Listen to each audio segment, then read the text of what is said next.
E nós vamos abrir este bloco para falar sobre empreendedorismo. Para isso, eu recebo o gerente regional do Sebrae São Paulo, Rodrigo Matos. Rodrigo, seja bem-vindo. Obrigado pelo convite, estamos sempre à disposição. Imagina, é um prazer recebê-lo, ainda mais para falar sobre um assunto que eu acho que interessa muito para a gente, né? O Sebrae ele é muito conhecido, mas muitas vezes nem todo mundo sabe como na prática ele funciona. Vamos falar um pouquinho sobre isso? Resume para a gente. Olha, é uma instituição...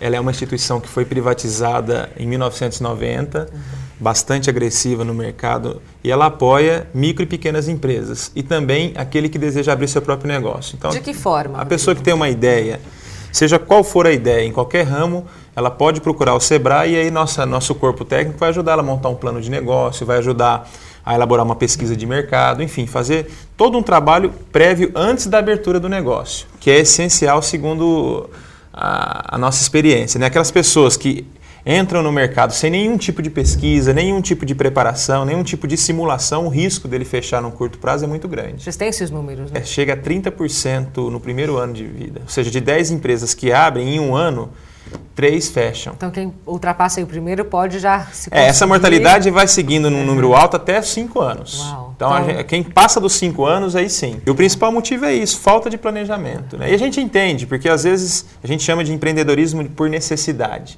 Perdeu o emprego, quer ter uma renda no curto prazo, monta a empresa por necessidade. Só que nesse montar a empresa por necessidade, sem pesquisa, sem detalhes da dinâmica do negócio que ele quer entrar, sem ele avaliar isso antes, ele corre muito risco. Coisa simples, eu vou montar uma, dar um exemplo aqui. Uma panificadora, né? Tá. Mas eu vou montar a panificadora num determinado bairro que já existe uma, que já tem uma fidelização com os clientes, que as pessoas gostam.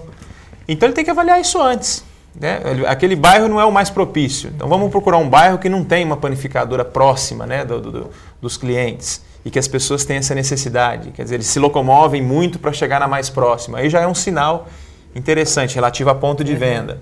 Outro detalhe é o seguinte, que a gente bate muito nessa tecla lá no Sebrae.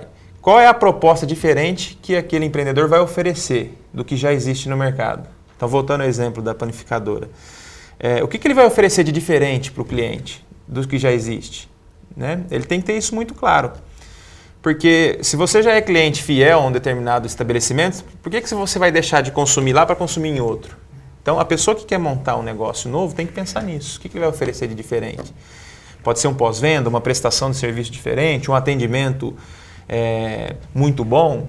Então, isso tudo ele tem que pensar, discutir antes de entrar no mercado. Agora, Rodrigo, quais são os primeiros passos, então, dessa empresa que está pretendendo montar e vocês oferecem toda essa base? Como é que ela tem que proceder, então?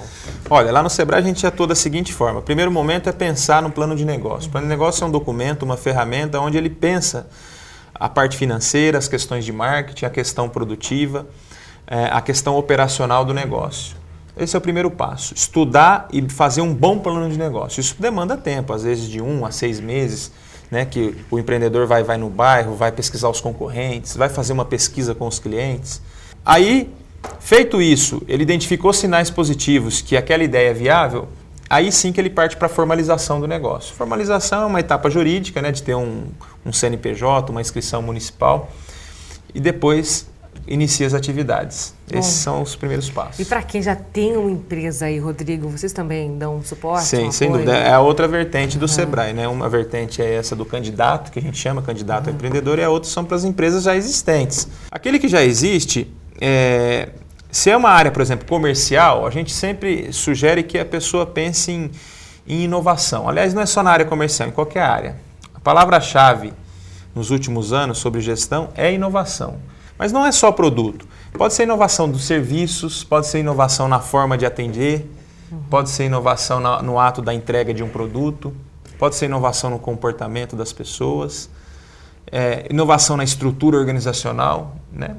Então, as empresas que existem têm que pensar nisso. Por quê? Porque se ela não inova, vem um concorrente com uma proposta diferente, ela vai perder mercado. E para isso, os empresários têm que discutir com a sua equipe, né, dentro da sua empresa, o que inovar e como criar esse ambiente dentro da empresa. Esse é o grande desafio que eu vejo para as empresas que já existem. O Sebrae inaugurou recentemente aqui em Ribeirão Preto a Sala do Empreendedor. Como é que ela atende e como que funciona mesmo no dia a dia? A Sala do Empreendedor é um projeto de parceria Sebrae, Prefeitura Municipal, Associação Comercial e Casa do Contabilista. E a ideia ali é agilizar a documentação, a abertura do próprio negócio. Parte burocrática. Parte burocrática. Só para você ter uma ideia, em média, isso é um dado do Brasil, demorava-se em média mais de 150 dias para se abrir para conseguir um CNPJ, um alvará. Hoje, na sala do empreendedor, só para você ter uma ideia, o documento sai na hora. Então o empreendedor vai na sala do empreendedor, ele tem condição de já ter o seu CNPJ e de ter o alvará de funcionamento provisório. Isso dá mais dinâmica. Dá mais dinâmica, total, né? É um componente que favorece que as pessoas se formalizem.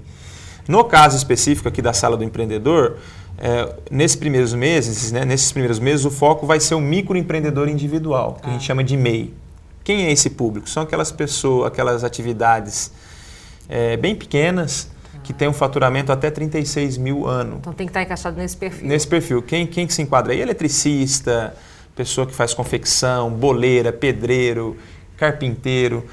Todas essas atividades que, na maioria dos casos, são informais, não tem nenhum tipo de registro, agora pode se legalizar por uma legislação federal. E aí a sala do empreendedor ajuda gratuitamente, rapidamente, a essas pessoas se formalizarem. E elas têm que ir até o Sebrae, como é que funciona? Elas podem ir direto até a sala do empreendedor, que fica aqui na 13 de maio, na Rua Laguna. Então aqui estamos em casa, então. Pertinho. E tem funcionado muito bem. Os atendimentos nesses primeiros dias são muitos. Conversei agora com a coordenadora e a procura está muito grande. Então, quem não conhece e pretende se formalizar, é um belo canal. É um bom canal. E o horário de atendimento da sala do horário comercial, tá, né? Então... E as pessoas que, além da parte jurídica, né, a gente encaixou, o Sebrae está dando um curso gratuito para todo mundo que abrir pela sala do empreendedor, um curso de gestão empresarial gratuito.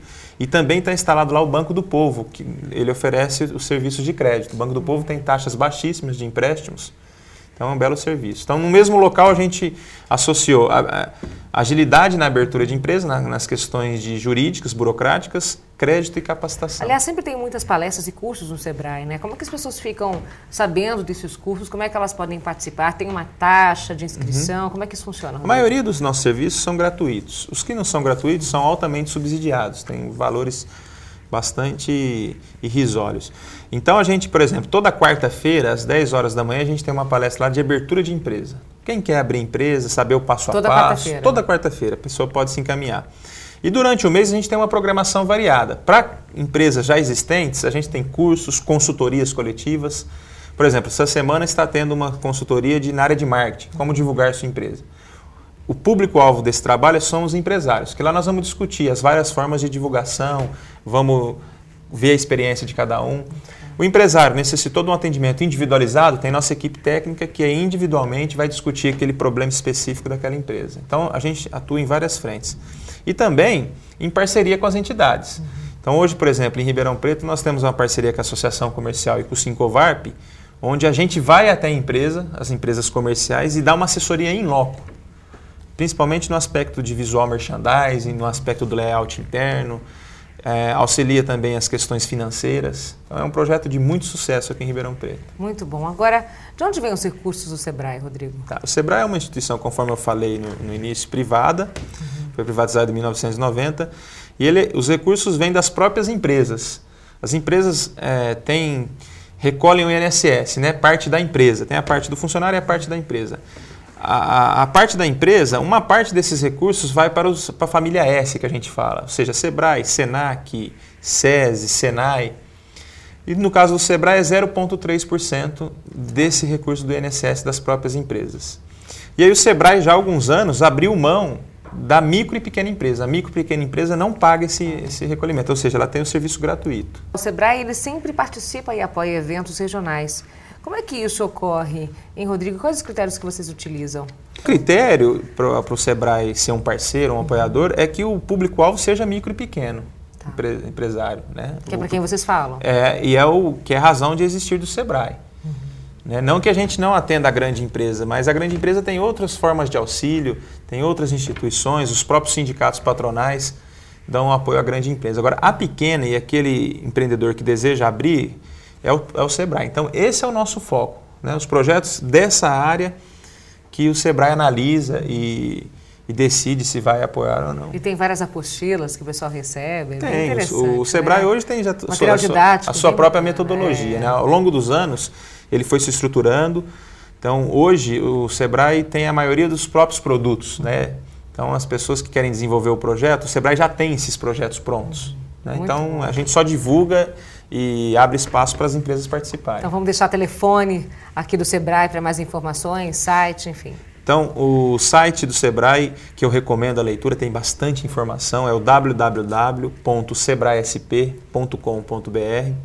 O telefone na nossa sede aqui em Ribeirão Preto é o 3621-4050. Fica na rua Inácio Luiz Pinto, 280. Tá certo? E também na região nós temos 8 postos de atendimento ao empreendedor que as pessoas podem procurar também. Tá certo. Rodrigo, obrigada pela sua presença, pelas suas informações aqui pra gente sobre o Sebrae, viu? Tá bom, eu que agradeço e fico à disposição. Volte sempre. Tá aí, gente, esse foi o nosso encontro de hoje, mas você sabe que a qualquer momento você pode entrar na internet e ver o nosso programa no apptv.com.br. Muito obrigada pela sua companhia e a gente se vê. Até lá!